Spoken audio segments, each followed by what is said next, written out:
Folks, welcome back for another fun reloading episode. Tonight's topic at hand is going to be reloading the 35 Remington. We're going to be doing a load development here using Hodgdon H335. This powder was recommended to me by the legendary JH586. He's got an entire series doing 35 Remington with over 10 different powders, and you should definitely go check it out if you have not done so. I will leave a link in the description for him down below. Now moving right along to the 35 Remington here. The 35 Remington was first introduced back in 1906. The 35 Remington is a short to medium range hunting rifle. It was originally introduced in a semi-automatic Remington Model 8, whereas today we more often see lever action style guns. It's a relatively low pressure round rated for 33,500 CUP.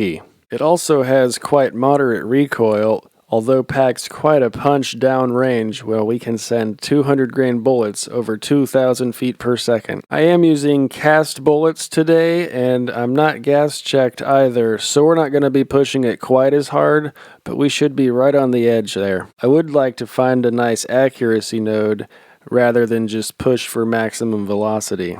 So with all that said, let's check out what we're actually using today to reload this round. Here's a look at our projectile, the Cast Lee 358-200 round nose. These have been powder coated and sized to 358. I went ahead and weight sorted these earlier, so the ones I'm using are all between 204 and 206 grains. The primers we're going to be using are the Winchester WLR. I've never noticed this before, and I don't know if they did it on purpose, but it looks like their blue compound is the same blue as the packaging here. The brass we're using today has been 3 times fired. This brass has been fully prepped, so we've sized it, trimmed it, chamfer, and deburred, and also expanded that case mouth. And after we fully prepped our brass, I sorted all of them by weight, and I picked out these 25 that were all between 145.5 and 146.5 grains. I went ahead and primed all these using my Lee Ram Prime, and these are Remington head stamp, if I haven't mentioned that yet.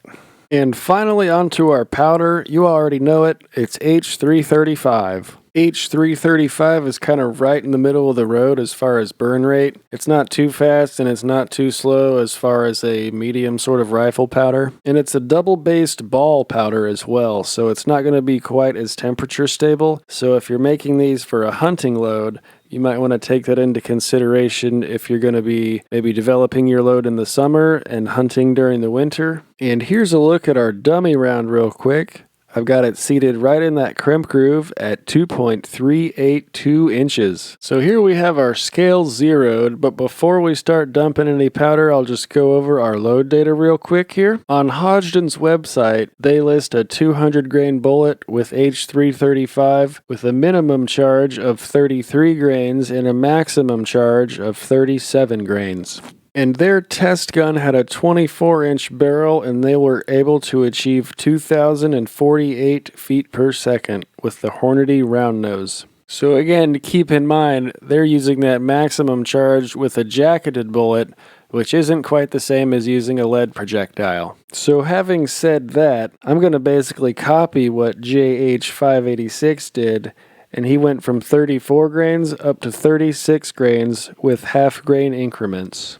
And now, before you say, don't just copy someone's data off the internet, that's silly, you could get hurt. I went ahead and plugged all this data into Gordon's reloading tool, and with our maximum charge of 36 grains, I should be roughly around 1,980 feet per second. Now, I have a Marlin 336 with a 20-inch barrel, so I'm not sure if Hodgdon's data is a little conservative or if Gordon's reloading tool is a little aggressive, but it wasn't showing me any sort of high pressure signs, so I think we'll be safe if we just work our way up. And in case you've never seen before, here's a quick look at our H335.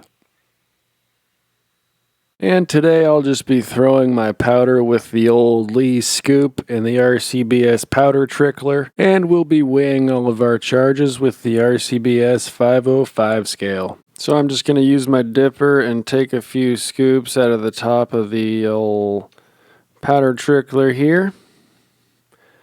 And then once we get close, we'll just trickle our way up.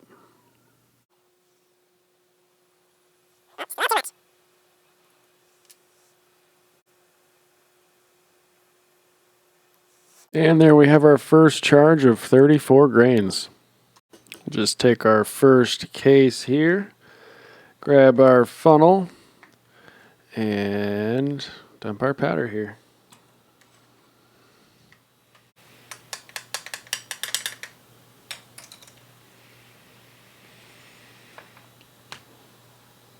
And I know how exciting that just was, so I'll go ahead and skip ahead to where we're seating our bullets.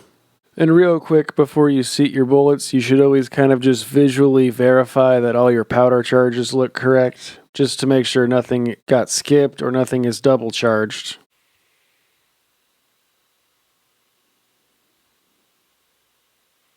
So now we're over here on the single stage. We're at the RCBS Rock Chucker, and I've got our dummy round here, and we're just going to set up our seating die real quick based on this round I've already made. So I'm going to send the first one here without engaging the crimp, just to make sure that our seating depth is correct, and then I'll adjust my die accordingly to engage the crimp and keep our depth the same. We're just a few thousandths long right now, so I'll bring that down just a hair and we'll be good to go. And also, to avoid confusion, if there were a mix-up at the range, I'm going to write the charge weight on each of the cases as well.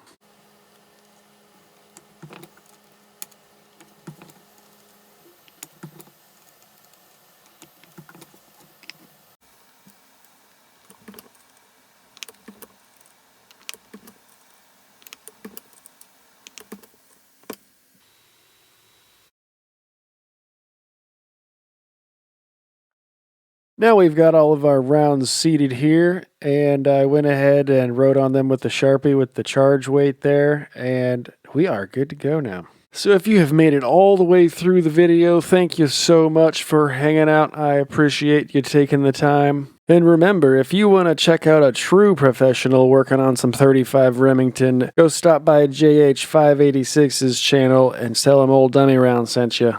So make sure to stay tuned for the range report. Thanks again for watching, guys. We will see you in the next video. Have a good one.